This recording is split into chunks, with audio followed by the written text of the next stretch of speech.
So, dear ones, I have to alert someone somehow that I am going to be away next week.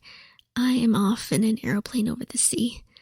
You can imagine an anxious soul breathing her way into the sky and breathing her way through the clouds and breathing her way back to solid ground again. That's my plan anyway. And then, as my friends and I have determined, we all plan to get together in our secret hideaway and do very silly things. I may or may not have a magical cape. It's going to be a proper escape. I'm really looking forward to it. But suffice to say, precious ones are here with me in the tiny little glow space where the childlike empress reinvents the world. This may be the last little video for a little while all of that happens. And then, I imagine, I'll have to try and knot my little brain balloon back to reality. I do try and do weekly uploads, but that may not be something I can make happen.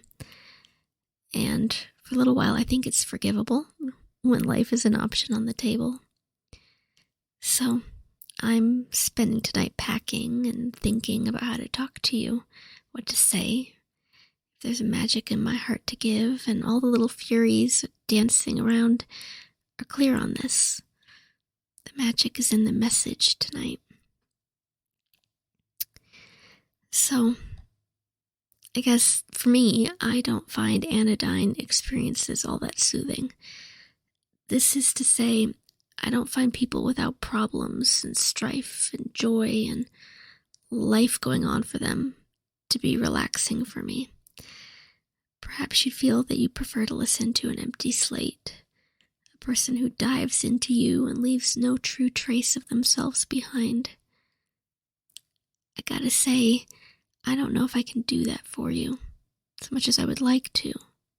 I would like to help in whatever way I can, because I firmly believe in the potential you have, that what we've created here, this tiny fairy ring of good intention and otherworldly timing, means that for every gift you give me, by law, I owe you 3. And I like this time very much, of being captured and pressed into sound, distilled into a vintage of meaning, only exists right now, right here, just for you and I. You imagine me, and I imagine you. And somewhere between us, there's a place where we have both guessed exactly right. But it would help, dear pet, if you gave me a few clues.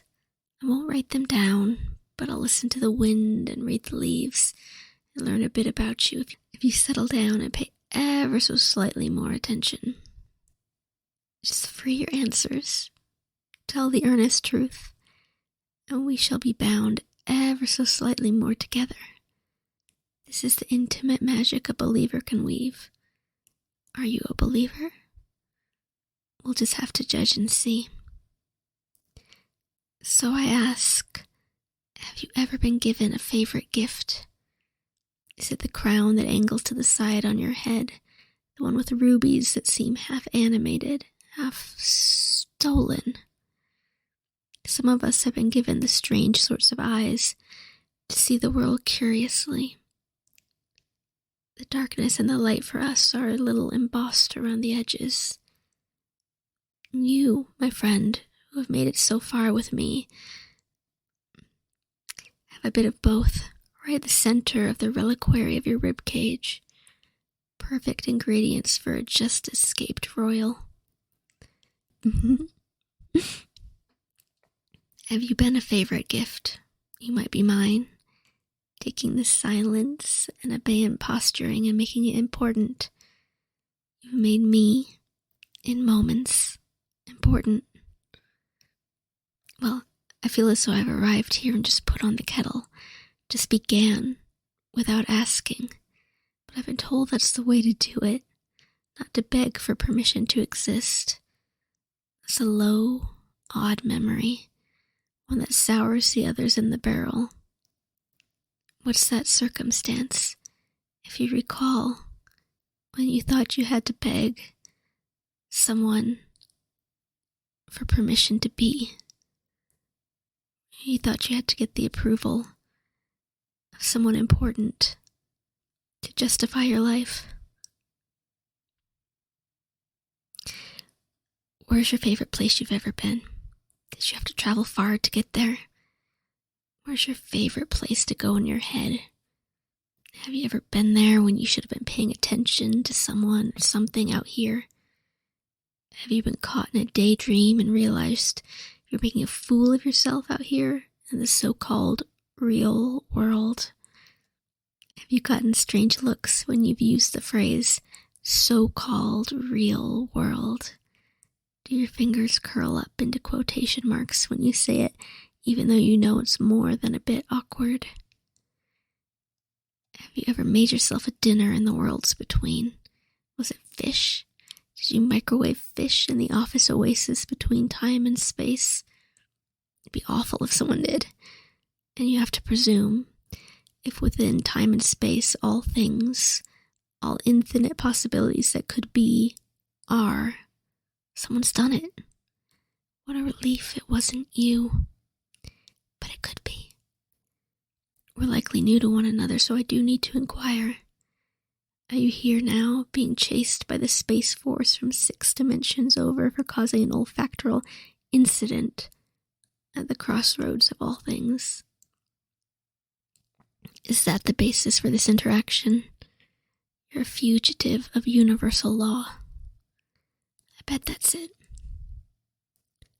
Or something else entirely. They want us to be simple, an easy breezy cover girl. But we have too much history, don't we? With the air and the sea, and the zippy little neural networks that pass between entangled atoms. Have you dreamed about dying? I don't often, but I have. And it's comforting. There's soft hands placed on your smiling cheeks, and the light gets very gentle, and you know you've passed over. There's always a celebrity there for me for some reason. Nicolas Cage shows up as a psychopomp. Matt Dillon, Christina Ricci have all ferried me away to a dream of the afterlife. Have you had VIP guests in your dreams? Or do you pull the walls up tight, keep Queen Mab's inquisitors away? Have they pressed their imaginary arms into your imaginary side and encouraged you into the light? Should we not have believed them? Have you been, or will you ever be, a thief of fates or of books? Is that the same thing? Is there a cup of stale water next to you breathing, making noises like it's trying to settle itself? Are you phobic about something you refuse to tell anyone?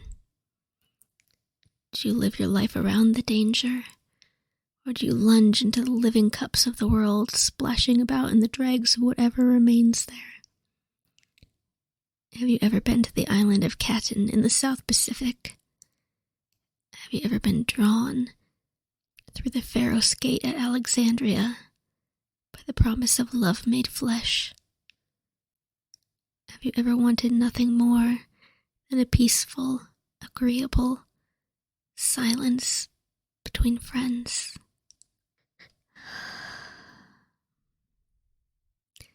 Are you tall, or slight, or robust, or lithe, or half forgotten by certain dimensions?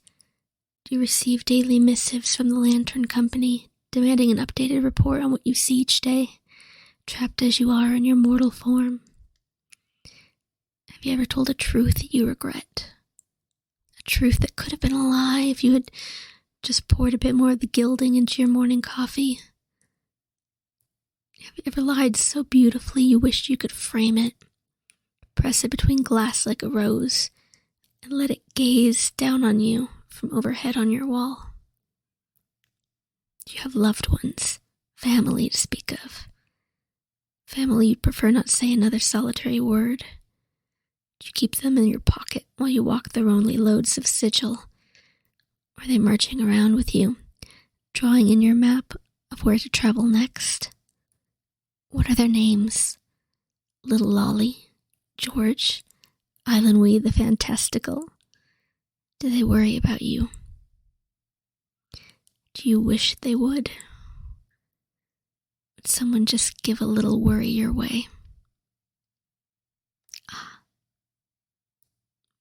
I see. I see you now. Please do trust that I haven't gone entirely mad. I just need a bit of vacation. Thank you for being so charitable with your true facts. It makes me feel a bit calmer to know who is there. His glassy eyes are opening briefly before closing over the exhibits here in the magical hallway that keeps me from being everywhere all at once.